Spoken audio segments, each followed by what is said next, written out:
लोग गुलाम वंश के बारे में पढ़ेंगे। गुलाम वंश का संस्थापक कुतुबुद्दीन ऐबक था, जिसका कार्यकाल 1206 से 1210 ईस्वी। कुतुबुद्दीन ऐबक मोहम्मद गोरी का दास था। मोहम्मद गोरी के 3 दास थे, ताजुद्दीन एल्दौज, नासरुद्दीन कुबाचा और कुतुबुद्दीन ऐबक। गोरी की 1206 ईस्वी में अकस्मात मृत्यु हो गया। उसके बाद उसके साम्राज्य को तीनों दासों ने आपस में बांट लिया।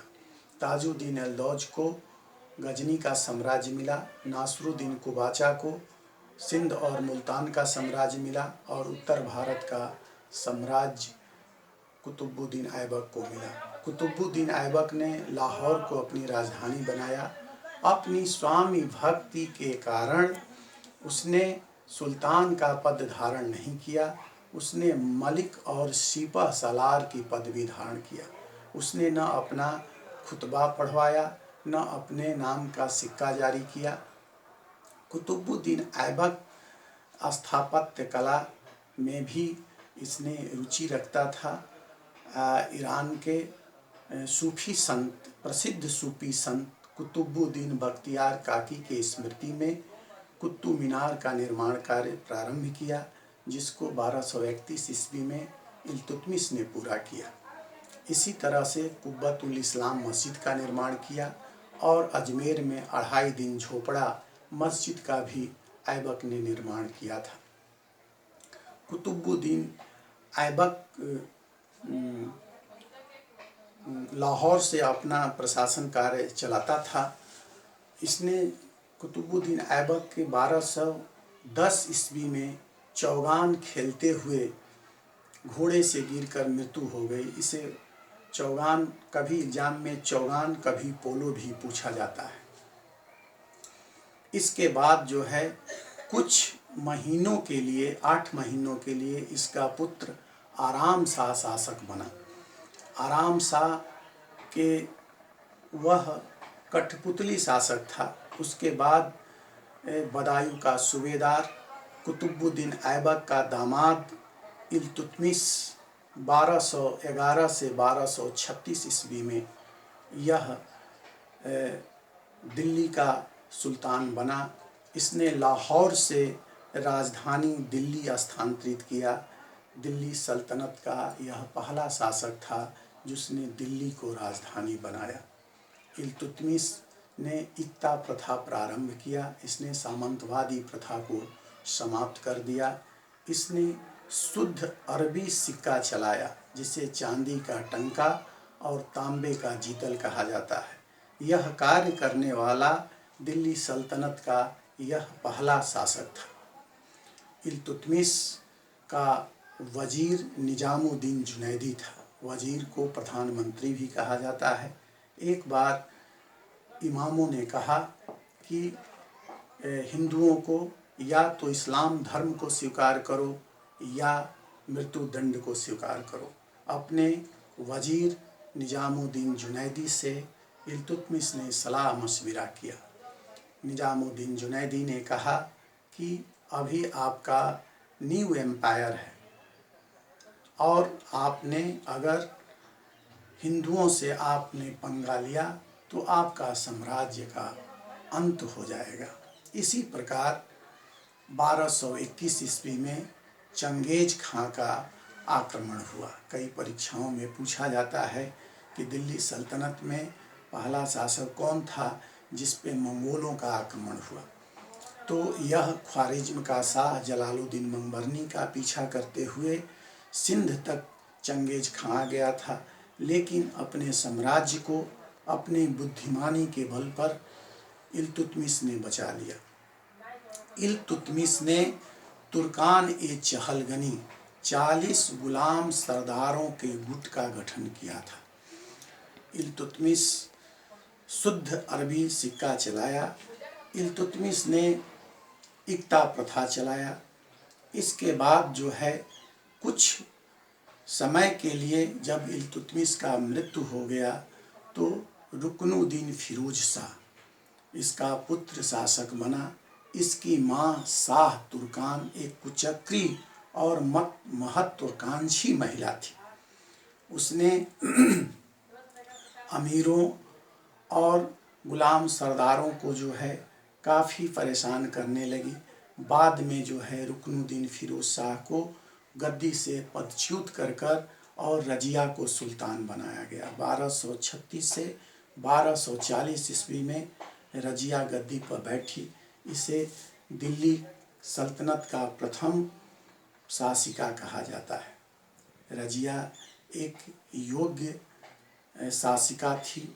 उसने कुब्बा और कुल्लाह, कुब्बा माने कोट और कुल्लाह माने टोपी पहनकर दरबार में बैठती थी। उसने पर्दा प्रथा को त्याग दिया। रजिया वो जमालुद्दीन याकुत से अनुराग रखती थी, ऐसा इसामी ने कहा है। और जब वह उसे अमीर आखुर का पद भी दी थी, उसने जब घोड़े पर बैठती थी तो पीछे से उसको सहारा देकर याकुत बैठाता था। बाद में रजिया ने अल्तुनिया से विवाह कर ली और दिल्ली के निकट कैथल में 13 अक्टूबर 1240 ईस्वी को दोनों को हत्या कर दिया गया। इसके बाद इसका भाई मुइजुद्दीन बहराम शाह 1240 से 1242 ईस्वी में गद्दी पर बैठा और उस समय एक नया पद का सृजन किया गया, नायब-ए-मुमलकत। शासन का संपूर्ण सत्ता वह जो है नायब-ए-मुमलकत में जो है केंद्रित थी। इसके बाद जो है फिर अलाउद्दीन मसूद शाह 1242 से 1246 ईस्वी तक कठपुतली शासक बना और 40 गुलाम सरदारों का जो गुट था, सत्ता संपूर्ण उन्हीं के हाथों में थी। इसके बाद 1246 से 1265 ईस्वी में नासरुद्दीन महमूद शाह गद्दी पर बैठा। नासरुद्दीन महमूद के बारे में मिनहाजुल सिराज ने तबकाते नासरी में लिखा है कि दिल्ली का आदर्श सुल्तान था। वह कुरान का हस्तलिपि तैयार करता था, मार्केट में जाता था और बेचकर उसी से जो आय होता था उसने अपना जीवन का निर्वाह करता था। वह एक बार की ऐसी घटना है कि उसकी पत्नी खाना बनाती थी और उसका हाथ जल गया।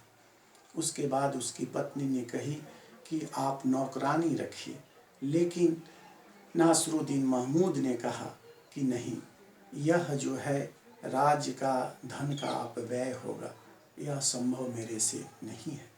नासरुद्दीन महमूद के बाद जो है बलबन शासक बना। 1265 से 1287 ईस्वी बलबन का कार्यकाल रहा।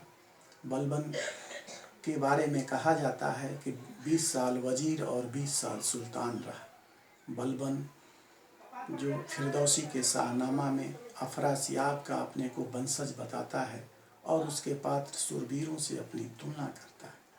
बलबन के राजत्व सिद्धांत के बारे में बताया जाता है कि बलबन निरंकुश सत्ता में विश्वास करता था और वह कहा करता था कि शासक को निरंकुश होना चाहिए और पृथ्वी पर पैगंबर के बाद दूसरा स्थान सुल्तान का होता है। बलबन ने अपना राज दरबार ईरानी शासकों के अनुसार जो है सजाया था। उसने सिजदा और पैबोस की प्रथा लागू किया। सिजदा मतलब होता है भूमि पर घुटने के बल लेटकर प्रणाम करना, अभिवादन करना, और पैबोस होता है सिंहासन के बगल में जाकर राजा के पैरों को चूमना। यह कार्य करने वाला यह दिल्ली सल्तनत का प्रथम सुल्तान था। बलबन ने पुराने जागीरदारों को जो जागीर दी गई थी उसका सभी का जांच कराया और उसके बाद जो सेवा के लायक नहीं थे उन्हें पेंशन देकर और सैनिकों को मुक्त कर दिया। और उसने सैनिकों को पहले की भांति जो है भूमि मतलब कि जिसे एकता कहा जाता था देता था। बलबन ने जो इल्तुतमिश ने तुर्कान ए चहलगनी 40 गुलाम सरदारों के गुट का जो गठन किया था उसको बलबन ने समाप्त कर दिया। बलबन उच्च वंश के लोगों में जो है उनकी चरित्र में विश्वास करता था। बलबन कहा करता था कि जब हम निम्न वंश के लोगों को देखते हैं तो हमारी धमनी और सिराएं फड़कने लगती हैं। बलबन यह दिल्ली सल्तनत का पहला शासक था जिसने ड्रेस कोड निर्धारित किया था। ऐसा कार्य करने वाला कोई सुल्तान नहीं था। उसने दरबारियों को दरबार में जाने से पहले अपने ड्रेस कोड में जाना पड़ता था। उसने दरबार में एक ईरानी प्रथा थी, नौरोज को चालू किया और बलबन दीवाने अर्ज का गठन किया था। दीवाने अर्ज एक सैन्य विभाग था। ऐसा कार्य करने वाला दिल्ली सल्तनत का यह पहला शासक था और बलबन ने सोने का टंका चलाया था। यह भी कार्य करने वाला दिल्ली सल्तनत का पहला शासक था। सैनिकों को पेंशन देने का कार्य करने वाला भी यह दिल्ली सल्तनत का पहला शासक था।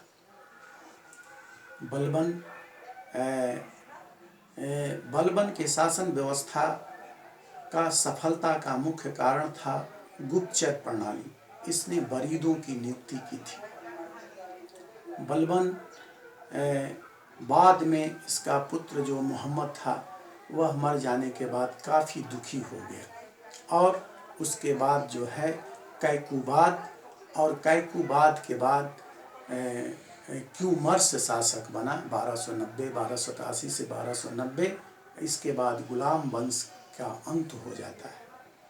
विद्यार्थी, इसके बाद हम लोग नेक्स्ट वीडियो में खिलजी वंश के बारे में पढ़ेंगे।